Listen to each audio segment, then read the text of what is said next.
Mais esta oportunidade rica e maravilhosa que Deus tem concedido ao seu povo de estar reunido para celebrar o seu nome, louvar, engrandecer, porque o Senhor Deus é digno de toda honra, de toda glória e de todo louvor. Quero aqui nesta oportunidade agradecer a Deus pela vida dos evangélicos de Parauapebas, que comemora neste ano de 2019, a segunda semana da cultura evangélica de Parauapebas. Que Deus abençoe a cada ministério, a cada igreja, a cada pastor. Que Deus abençoe o prefeito desta cidade, vereadores. Que Deus abençoe as autoridades em geral. Quero louvar a Deus pela vida do nosso pastor presidente, pastor Mariano Fernandes, presidente da Assembleia de Deus do SETA, tão certo como todos os pastores presidentes nessa cidade, pastores de igrejas em geral. Que Deus abençoe o pastor José Gerardo, presidente do COMEP, Conselho de Pastores, que forma esta equipe maravilhosa e organizam juntamente com o povo de Deus e a Secult, a Secretaria de Cultura, este evento tão maravilhoso. Meus amados e queridos irmãos, daqui a pouco nós vamos estar ouvindo o cantor que estará louvando a Deus, Paulo César Baruch, mas nesta oportunidade eu gostaria de compartilhar com os irmãos e amigos que estão essa noite presentes aqui, um texto bíblico, localizado no Evangelho de Jesus Cristo, segundo escreveu o evangelista Mateus, capítulo 9 e versículo 6, que diz assim: Ora, para que saibais que o Filho do Homem tem na terra autoridade para perdoar pecados. Disse então ao paralítico: levanta-te e toma o teu leito e vai para a tua casa. Meus amados, meus queridos irmãos que me ouvem nesta oportunidade, eu gostaria de ser breve nas minhas palavras, mas gostaria de comentar um pouco acerca deste versículo que nós acabamos de ler. O versículo 6 do capítulo 9 de Mateus é um versículo onde Jesus Cristo se coloca como aquele que é o perdoador de todos os nossos pecados. Este capítulo 9, do versículo 1 até o versículo 17, ele nos traz uma ideia geral do ministério de Jesus Cristo. Jesus Cristo é apresentado aqui pelo evangelista Mateus, baseado nas palavras, nos acontecimentos que aconteceram, como um médico que perdoa, que cura, que sara os pecados da humanidade. Jesus Cristo também é apresentado como um noivo que traz alegria para os convidados da festa de casamento.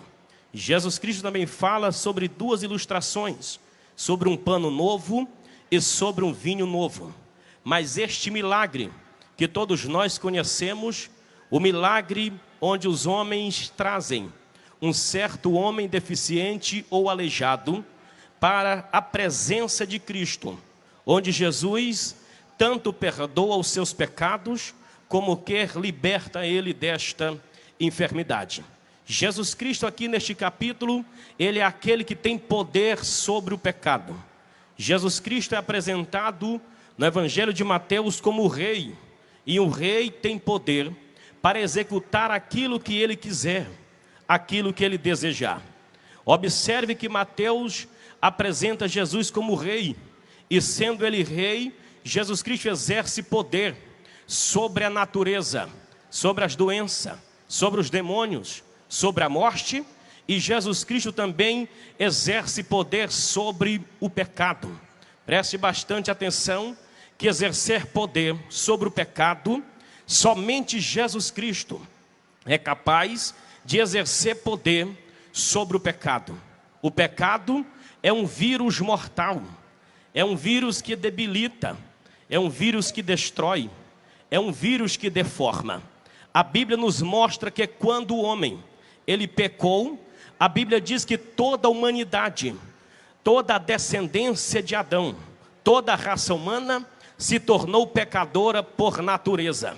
E ninguém jamais foi capaz de dominar os desejos, os impulsos do pecado. A Bíblia nos informa, ao decorrer das suas muitíssimas páginas, que o homem passou a ser escravo do seu próprio desejo. depois do pecado entrar no mundo, a Bíblia diz que entrou a morte. E a morte passou a todos os homens, porque todos pecaram. E a Bíblia diz que o salário do pecado é a morte.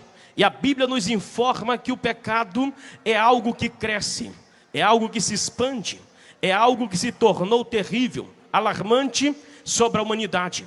Os homens passaram a ser escravos do seu próprio desejo, dos seus impulsos, crimes, prazeres, sensualidades, bebedices, ladruagens, coisas terríveis que o homem pratica por causa da antiga natureza, por causa da natureza pecaminosa que foi herdada de Adão.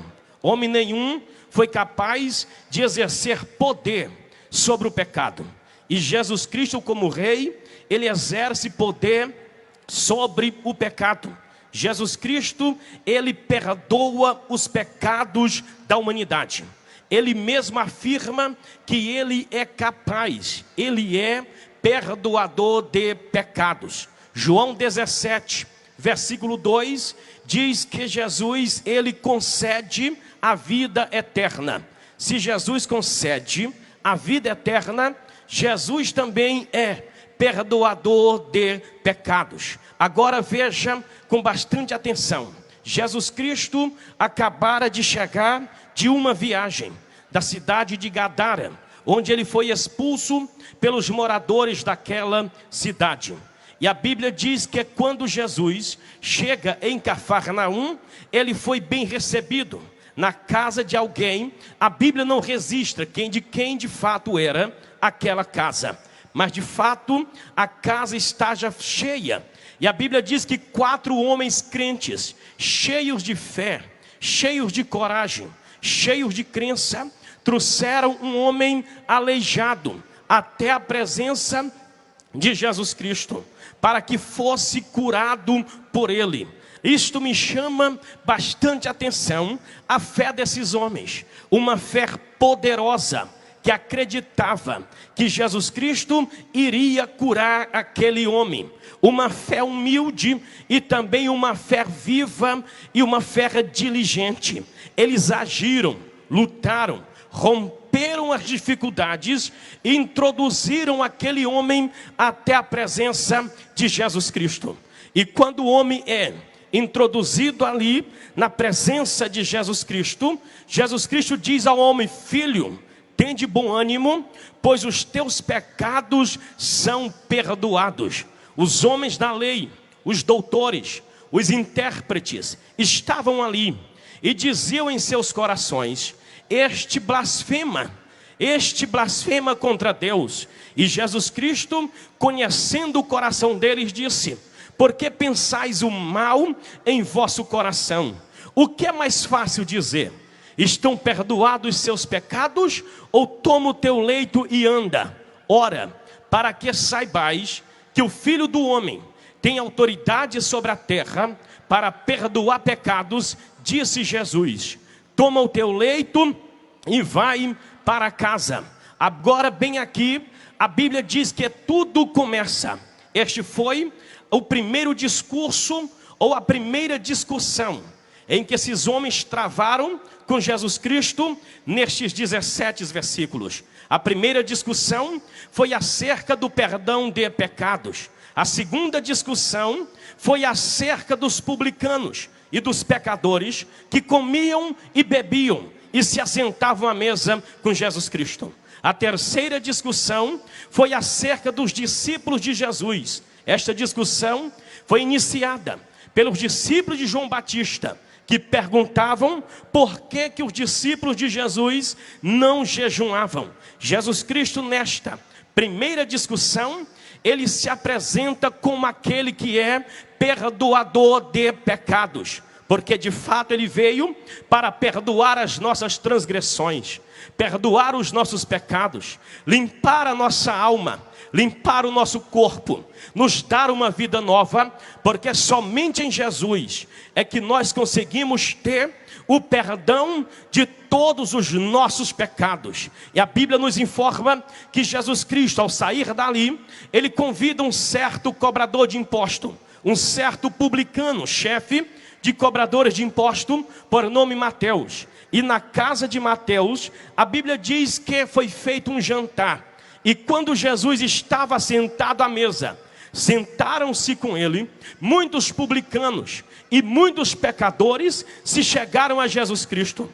Os fariseus não aceitavam o fato do Senhor Jesus Cristo estar assentado com publicanos e pecadores, comendo e bebendo com publicanos e pecadores. Quando eles fazem esta crítica aos discípulos de Jesus, dizendo: por que come o vosso Senhor?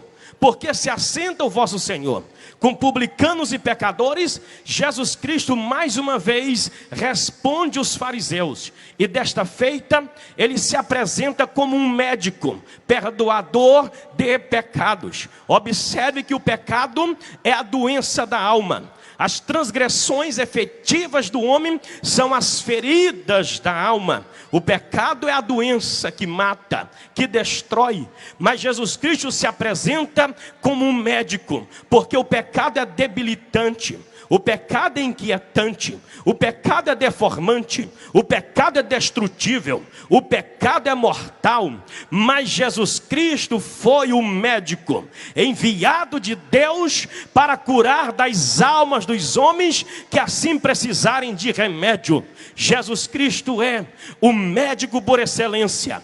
Jesus Cristo é o doutor da alma. Jesus Cristo é o único que pode curar de todas as nossas tristezas. Jesus Cristo é o único que pode dar alegria ao depressivo. Jesus Cristo é o único que pode dar liberdade ao cativo. Jesus Cristo é o único que pode trazer alegria plena ao coração das pessoas que estão doentes, entristecidas pelo pecado. Jesus Cristo se apresenta como um médico, e de fato ele é um médico que cuida da nossa alma, que cuida dos nossos sentimentos, que cuida do nosso espírito, que cuida do nosso corpo. Jesus Cristo diz que os sãos não precisam de médicos, e sim os doentes. Esses de fato é quem necessitam de médicos. Jesus Cristo está dizendo: eu vim, foi para estas pessoas. Eu não vim chamar os justos,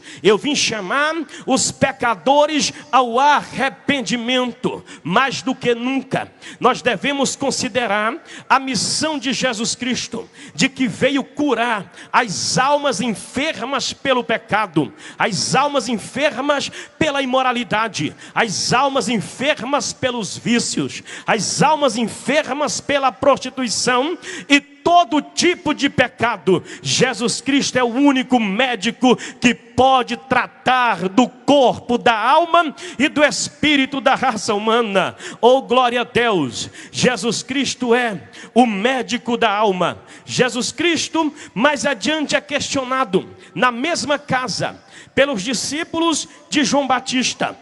Os discípulos de João Batista se apresentam dizendo: por que os teus discípulos, eles não jejumam? Ora, os discípulos de João Batista estavam indagando por que os discípulos de Jesus Cristo não jejuavam. Observe que tudo começou na casa de alguém, quando aquele homem foi curado daquela enfermidade. Jesus se apresenta como um perdoador de pecado, e a partir dali todo desfecho se dá em torno da salvação da raça humana. O plano que se discorre acerca disto se dá nos versículos posteriores, do versículo 9 até o 17. Você vai ver Jesus chamando pecadores para integrarem o seu grupo de discípulos, de obreiros que pregariam a sua palavra. Jesus Cristo agora está curando os enfermos das suas almas. Jesus Cristo está chamando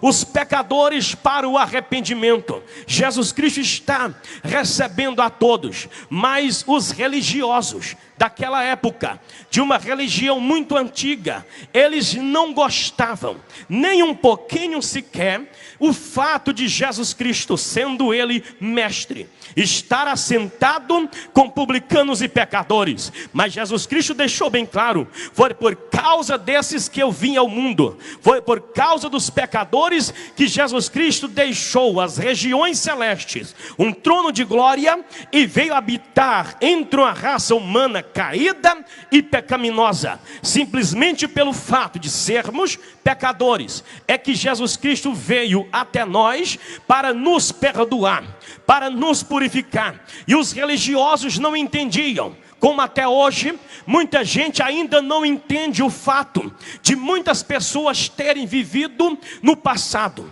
uma vida desregrada, uma vida desordenada, uma vida de delitos, uma vida de pecados, uma vida de imoralidade, e hoje está bem trajado, dizendo que serve a Deus, dizendo que serve a Jesus. Muita gente ainda não aceita, mas a resposta de Jesus Cristo é essa: e que os sãos não precisam de médicos, os doentes é que precisam. Estas pessoas enfermas por causa do pecado, é elas que precisam de Jesus Cristo. São elas que necessitam do perdão, são elas que necessitam da limpeza, são elas que necessitam da lavagem para se tornarem limpas, purificadas e cidadãos dos céus. Jesus Cristo declara: eu não vim chamar os justos, mas os pecadores ao arrependimento. E quando os discípulos de João Batista também não compreendiam o fato dos discípulos de Jesus não jejuarem, eles questionaram para Jesus dizendo: por que nós, os discípulos de João Batista e os fariseus, jejuamos e os teus discípulos não? A resposta de Jesus foi clara em dizer: não se pode os convidados estarem tristes enquanto a festa está acontecendo. Enquanto o noivo está presente, os convidados não podem estarem tristes. Esta foi a resposta de Jesus Cristo. Não se pode estarem tristes os convidados enquanto o noivo está presente. O que Jesus Cristo está tentando nos passar acerca desta palavra? É que a vida cristã não é um funeral. Uma vida cristã é uma vida alegre, é uma vida edificante, é uma vida jubilosa. Jejum retrata-se de quebrantamento de alma, quebrantamento de espírito. Aos judeus estava ordenado jejuar somente uma vez por ano, apenas no dia da expiação. Se quisesse jejuar outros dias, poderiam jejuar, mas jejum obrigatório para os judeus era apenas no dia da expiação. Mas os discípulos de João Batista seguiam a ideia de seu Senhor, pelo fato de João Batista vir não comendo e não bebendo, e os seus discípulos seguiam a sua mesma ideia. Pouco comiam, pouco bebiam e muitos jejuavam. Já os fariseus, estes aí, eles não faziam parte, não eram os convidados do noivo. Eles eram como os filhos da escrava, viviam na dispensação do terror e das trevas da lei. Por isso não podia ter alegria. A religião deles era pesada demais. Transformaram a lei de Moisés em algo muito pesado, que os homens não podiam carregar. Os homens daquela época, que as mulheres daquela época, os seres humanos daquela nação teriam que viver uma vida deprimente, uma vida triste, uma vida pesada. Tudo era pecado, tudo era proibido. E Jesus Cristo, quando veio, ele estava dizendo: os meus convidados estão alegres, estão felizes, é porque eu estou presente. Jesus Cristo estava dizendo que os discípulos de João, eles eram razoável que eles jejuassem, simplesmente pelo fato de João estar preso. Seu mestre estava preso, estavam tristes, por isso jejuavam. Os fariseus não podiam ser alegres, porque ainda eram os filhos da escrava, que viviam debaixo do terror e das trevas da lei. Mas aqueles que Jesus Cristo chamou lá das trevas, lá da escuridão. Jesus Cristo chamou da tristeza, Jesus Cristo chamou da amargura, chamou da raiva, chamou do crime, chamou da imoralidade, verdade e disse que enquanto estiver com ele, há motivos de alegria, há motivos de festa, há motivo de se alegrar. Nós somos alegres porque nós temos a presença do noivo. É por isso que nós somos alegres. O noivo está presente, está no nosso meio. Por isso que os crentes é o povo mais feliz da terra. Nós não precisamos de drogas, nós não precisamos de álcool para nos alegrarmos, nós não precisamos da sensualidade para sermos felizes, porque a presença do noivo é suficiente para estarmos alegres, suficiente para estarmos felizes, suficiente para celebrarmos esta noite aqui. É porque Jesus, o noivo, ainda está presente no nosso meio. E Jesus Cristo continua dizendo: não se pode colocar um pano novo em um tecido velho, e nem se pode colocar um vinho novo em um odre velho, porque se colocar um tecido novo em um pano velho, vai se rasgar e ambos os tecidos se perdem. Se colocar um vinho novo em um odre velho, os odres velhos vão se romper e vai perder tanto o vinho como o odre. Jesus Cristo está dizendo que ele não veio remendar a nossa vida. Quando ele diz um pano novo é um tecido velho, ele está dizendo: não foi para isso que eu vim. Eu não vim para remendar a vida de ninguém. Eu não vim para colocar um pano, um remendo. Eu vim para trazer uma vida plena, uma plenitude espiritual e não remendo. Porque quando se coloca um remendo, com o tempo se desintegra. Mas Jesus Cristo está dizendo: eu tenho um tecido novo para uma vida nova que jamais vai se perder, que jamais vai se desintegrar, porque Jesus Cristo é e trouxe para nós uma vida nova. Quando ele diz não se coloca vinho novo em odres velhos, ele está dizendo: a vida nova que eu vos trago tem que ser através de um novo nascimento. Você precisa nascer de novo para que você possa receber esta alegria espiritual. Se você não é uma nova criatura e deseja receber este vinho novo, esta alegria, esta plenitude espiritual que Jesus Cristo trouxe, eu te convido essa noite a nascer de novo, para que você possa receber o novo de Deus na tua vida.